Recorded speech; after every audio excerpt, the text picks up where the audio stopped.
Dragons are a very common staple in any fantasy world.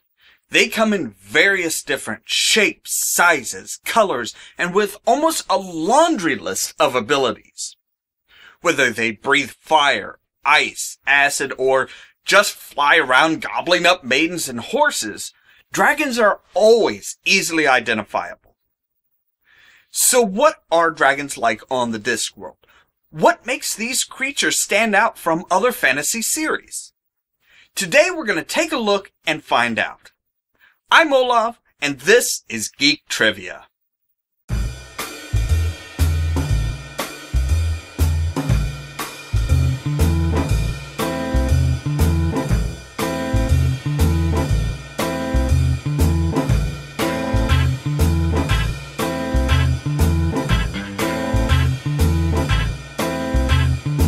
So, on the Discworld, dragons are broken into three categories: swamp dragons, noble dragons, and, more recently discovered, moon dragons. Each of them has a unique diet, appearance, powers, and of course, weaknesses. Let's start out with the most common, the swamp dragon.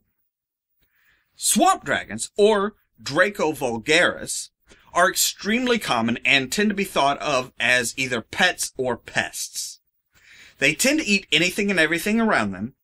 They are used by the rich as pets of status, though they are dangerous and tend to leave burn marks on the furniture. There are even competitions for swamp dragon breeders, with several different breeds within the species. Some of the unique qualities are wingspan, length, strength, color and intensity of fire, and overall aesthetics. Though more times than not, they are dangerous to everyone around them. The main problem with swamp dragons is the fact that their stomachs are always changing, and they have not quite gotten the idea of evolution quite right. A dragon whose body tries something new that doesn't work often explodes. Now, this can be because of the reorganization of internal organs or possibly a change in diet that causes a problem with their flaming ability. Next up, we are going to look at the much rarer and often thought extinct breed, the noble dragon, or Draco nobilis. These are the much more common idea of dragons: large, flying, hoarding beasts of legend. They do not appear often in the Discworld, mostly because of their true diet. Unlike the swamp dragons, they do not eat normal food. In fact, they are what is called thomnivores. They quite literally eat magic.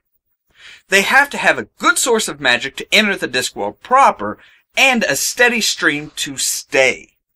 This is how they seem to ignore the laws of physics and manage to fly and breathe such hot flame without proper fuel. Now, there are pockets of the world where there is a much higher magic field on the disc. One such place was discovered by Rincewind and Twoflower by sheer accident. The land of Wormburg is a floating island where the magic field is high enough that with proper imagination and belief, a person can call a noble-style dragon into existence. Now, it should be said that this is not a proper noble dragon, as it is subservient to the creator and cannot exist when the creator is unconscious or travels outside the magic field of Wormburg. In fact, to escape, Twoflower had to dream up a dragon, as he believed in them and always dreamt of riding one. Now, during his early career in the City Watch, Carrot and the Night Watch faced off against a proper noble dragon, and actually, unknowingly, discovered another species altogether. Their mascot, Errol, was given to them by Lady Ramkin, a breeder of dragons and future wife of the Night Watch captain.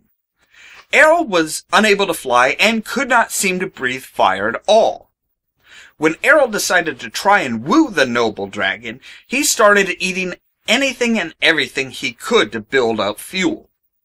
With his short wings and very large nostrils, he was ill-equipped to fly, but worked things out by flaming backwards. Much like the moon dragons, the flame came out of his backside. His wings were merely there for steering, and his large nostrils to bring in air to aid in creating the intense fire. Now, for the longest time, people on the disc thought Errol was a mutant, possibly the next evolutionary step for the swamp dragons. It wasn't until Carrot, Rincewind, Leonard of Quirm, and the librarian wound up landing on the moon that they realized he was a different species altogether. The moon of the Discworld is a very different place from our own moon. It has a breathable atmosphere, vegetation, and dragons. Now, the gravity is much less there, so it doesn't take much for the moon dragons to fly. And the high-octane, silvery vegetation that grows there, flaming from the back, makes more sense. The fact is that if they flamed the same way as other dragons, they would always be pushed backwards. Now, there is contention on the disc as to where the moon dragons are placed in relation to other dragons. Are they the origins of the swamp dragons, or a different species completely separate from others? And it is a little sad to think that we will never have a true, proper answer to that question. Though, personally, I kind of enjoy that question being left in obscurity. So that is a brief rundown on the types of dragons living on or around the Discworld.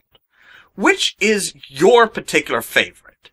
If you could have a pet dragon, which would you choose? Leave a comment down below and let us know. As always, thank you so much for watching, and stay tuned for more from Ollamh Productions. Cheerio! Traveled gentlemen, I've decided that it's time to give you a gentleman's perspective on the world.